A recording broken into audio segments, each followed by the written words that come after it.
പള്ളിവാസൽ വിപുലീകരണ പദ്ധതി മുഖ്യമന്ത്രി പിണറായി വിജയൻ രാഷ്ട്രത്തിന് സമർപ്പിച്ചു.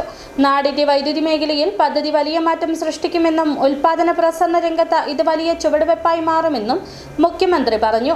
ഇടുക്കി ജലവൈദ്യുതി പദ്ധതിയുടെ സുവർണ ജൂബിലി ആഘോഷങ്ങളുടെ ഉദ്ഘാടനവും മുഖ്യമന്ത്രി നിർവഹിച്ചു.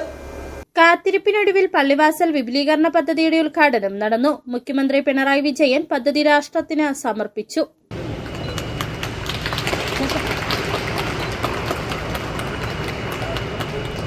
നാടിന്റെ വൈദ്യുതി മേഖലയിൽ പദ്ധതി വലിയ മാറ്റം സൃഷ്ടിക്കുമെന്നും ഉൽപാദന പ്രസരണ രംഗത്ത് ഇത് വലിയ ചുവടുവെപ്പായി മാറുമെന്നും മുഖ്യമന്ത്രി പറഞ്ഞു. നമ്മുടെ നാടിന്റെ വൈദ്യുതി മേഖലയിൽ വലിയൊരു മാറ്റമാണ് സൃഷ്ടിക്കാൻ പോകുന്നത്. ഉൽപാദന പ്രസരണ രംഗത്ത് വലിയൊരു ചുവടുവെപ്പായി ഇത് മാറും. നമ്മുടെ നാട്ടിലെ ഊർജ ആവശ്യങ്ങൾ ദിനംപ്രതി വർദ്ധിച്ചു വരികയാണ്. അത്തരം ആവശ്യങ്ങൾ നിറവേറ്റുന്നതിനായി വിവിധ പദ്ധതികളാണ്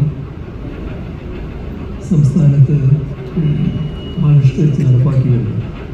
ഇടുക്കി ജലവൈദ്യുതി പദ്ധതിയുടെ സുവർണ ജൂബിലി ആഘോഷങ്ങളുടെ ഉദ്ഘാടനവും മുഖ്യമന്ത്രി നിർവഹിച്ചു. പള്ളിവാസൽ വിപുലീകരണ പദ്ധതി പവർ ഹൌസ് അങ്കണത്തിൽ നടന്ന ചടങ്ങിൽ വൈദ്യുതി വകുപ്പ് മന്ത്രി കെ കൃഷ്ണൻകുട്ടി അധ്യക്ഷത വഹിച്ചു.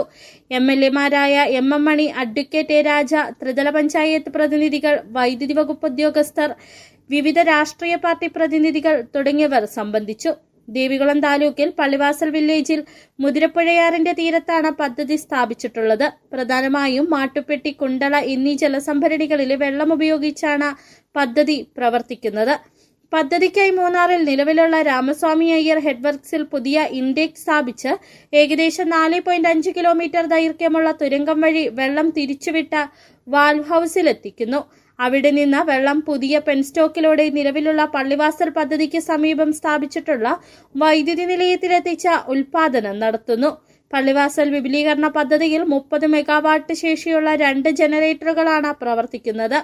കൂടാതെ ഇതിനോടനുബന്ധിച്ച് 220 kV സബ്സ്റ്റേഷനും സ്ഥാപിച്ചിട്ടുണ്ട്.